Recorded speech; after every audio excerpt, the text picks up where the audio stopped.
Electric field lines. पहले मैं इसकी डेफिनेशन लिख देता हूं। इसकी डेफिनेशन देखें, द इमेजिनरी लाइंस, इमेजिनरी का मतलब होता है फर्जी lines, the imaginary lines which gives the direction of electric field, ये हमें बताएंगे कि इलेक्ट्रिक फील्ड की डायरेक्शन किस तरफ है। अब इन लाइंस को इजाद किसने किया था? इन लाइंस को एक बहुत मशहूर साइंसदान, बहुत ही फेमस साइंटिस्ट माइकल फराडे या मिचेल फराडे हम कह सकते हैं, कब इजाद किया था उन्होंने? एमसीक्यू पूछा जा सकता है। 1830 में माइकल फराडे ने इन लाइंस को इजाद किया। इन लाइंस को हम कहते हैं इलेक्ट्रिक फील्ड लाइंस। ये इमेजिनरी होती हैं, यानी कि ये फर्जी लाइंस होती हैं, हकीकत में नहीं। हम समझने के लिए इलेक्ट्रिक फील्ड को ये लाइंस बनाते होते हैं, हकीकत से इनका कोई ताल्लुक नहीं। इनकी प्रॉपर्टीज बहुत इंपॉर्टेंट हैं, पेपर के लिहाज से भी इनकी प्रॉपर्टीज को स्टडी करते हैं तो हमें इलेक्ट्रिक फील्ड की डायरेक्शन का भी पता चल जाएगा। तो यहाँ पे अब हम हेडिंग देते हैं प्रॉपर्टीज, प्रॉपर्टीज। सबसे पहली प्रॉपर्टी, जिस तरह मैग्नेटिक फील्ड लाइंस नॉर्थ से निकलती हैं और किस पर खत्म होती हैं? जाके साउथ पे खत्म होती है। इसी तरह इलेक्ट्रिक फील्ड लाइंस भी पॉजिटिव चार्ज से निकलती हैं और कहां पे जाके खत्म होती हैं? नेगेटिव चार्ज पर खत्म होती हैं। ये इसकी पहली प्रॉपर्टी है। साइड पे आपको नजर आ रहा होगा, पॉजिटिव से निकली और किसकी तरफ चली गई? नेगेटिव की तरफ चली गई। ये इसकी पहली प्रॉपर्टी है। मैं इसको लिख देता हूं।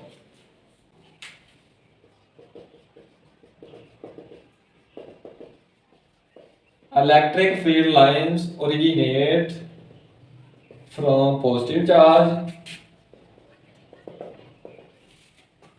and end on negative charge। ये आ गई इसकी पहली प्रॉपर्टी। अब हम दूसरी प्रॉपर्टी की बात करते हैं। इन लाइंस के ऊपर आपको एक एरो का निशान नजर आ रहा होगा, एक तीर नजर आ रहा होगा। ये तीर क्या बताता है? ये हमें इलेक्ट्रिक फील्ड की डायरेक्शन को बताता है कि लाइन पॉजिटिव से निकल रही है और किसकी तरफ जा रही है? नेगेटिव की तरफ। ये इलेक्ट्रिक फील्ड की डायरेक्शन है। तो यहां पे मैं लिख देता हूं, arrow gives the arrow gives the direction of electric field। ये एरो हमें इलेक्ट्रिक फील्ड की डायरेक्शन बताता है। कैसे? अब अगर एक पॉजिटिव चार्ज हो अकेला तो आपको एरो किस तरफ नजर आ रहा है? आउटवर्ड, बाहर की तरफ। अगर पॉजिटिव चार्ज हो तो इलेक्ट्रिक फील्ड की डायरेक्शन बाहर की तरफ होती है, और अगर एक अकेला नेगेटिव चार्ज हो तो आपको एरो कहां पे नजर आ रहा है? अब आपको एरो नजर आ रहा है इनवर्ड, तो इलेक्ट्रिक फील्ड की डायरेक्शन इनवर्ड होती है। अब मैं मजीद आपको एक दो बताता हूं जो इधर नहीं बताए गए, कि अगर दो सेम चार्ज हो तो इलेक्ट्रिक फील्ड लाइंस किस तरह होंगी? आपको स्क्रीन के ऊपर नजर आ रहा, दोनों लाइंस एक दूसरे को क्या करेंगी?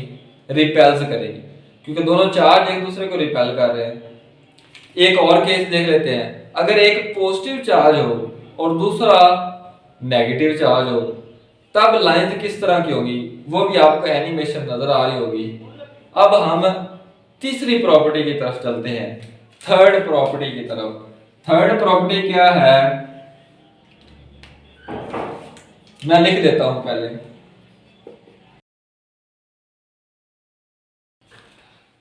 तीसरी प्रॉपर्टी, जहां पर ये लाइंस एक दूसरे के करीब करीब है, उसका मतलब क्या है? उसका मतलब ये है कि यहां पर इलेक्ट्रिक फील्ड की स्ट्रेंथ ज्यादा है, यहां पर इलेक्ट्रिक फील्ड ताकतवर है।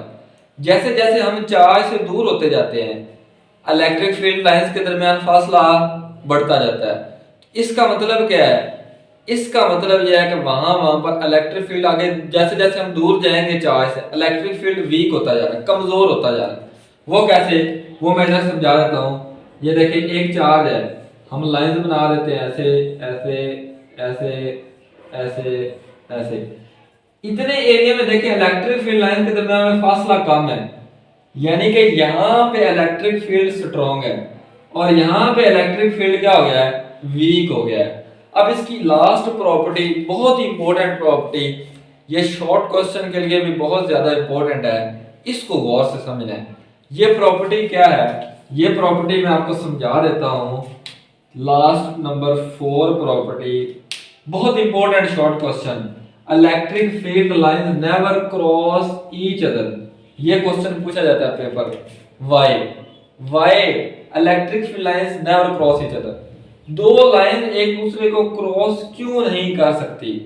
देखो फर्ज करें, पहले हम करते हैं फर्ज करें कि ये एक दूसरे को क्रॉस कर सकती हैं। तो देखो ये वाली लाइन क्या शो कर रही है कि इलेक्ट्रिक फील्ड की डायरेक्शन किस तरफ है, एरो किधर को बना हुआ है, राइट साइड पे। ये वाली लाइन शो कर रही है कि इलेक्ट्रिक फील्ड की डायरेक्शन राइट साइड पे है। दूसरी लाइन किस तरफ है, लेफ्ट साइड पे। ये वाली लाइन क्या शो कर रही है कि इलेक्ट्रिक फील्ड की डायरेक्शन किस तरफ है, लेफ्ट साइड पे। यानी कि दो डायरेक्शन होगी इलेक्ट्रिक फील्ड की। ऐसा तो कभी भी मुमकिन नहीं होता, इलेक्ट्रिक फील्ड की डायरेक्शन हमेशा एक ही होती है, दो कभी भी नहीं हो सकती। इसीलिए दो लाइन आपस में क्रॉस कभी भी नहीं कर सकती, दो लाइन एक दूसरे के ऊपर नीचे एक दूसरे को काट नहीं सकती। ये इसका जवाब है, ये मैं लिख देता हूं। ये लास्ट प्रॉपर्टी, चौथी important property, electric field lines never cross each other. दो लाइंस कभी भी क्रॉस नहीं कर सकते। If they cross to each other, अगर ये दोनों को क्रॉस करती हैं, then they have more than one direction, तो इनकी डायरेक्शन एक से ज्यादा हो जाएगी, विच इज नॉट पॉसिबल, जो कि कभी भी मुमकिन नहीं है। इसी के साथ हमारा ये लेक्चर कंप्लीट होता है। मैं आपको रिवीजन करवा देता हूँ।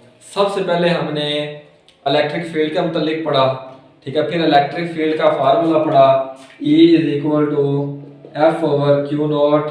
फिर हमने बात की कि ये एक वेक्टर क्वांटिटी है और इनकी डायरेक्शन कैसे पता चलती है, इनकी डायरेक्शन पता चलती है इलेक्ट्रिक फील्ड लाइंस की वजह से। फिर हमने इलेक्ट्रिक फील्ड लाइंस की 4 प्रॉपर्टीज को डिस्कस किया। ये लास्ट वाली प्रॉपर्टी को ध्यान से, ये बहुत इंपॉर्टेंट है, कर लीजिएगा और मुझे इजाजत दें। इंशाल्लाह मिलते हैं नेक्स्ट वीडियो में। अल्लाह हाफिज़।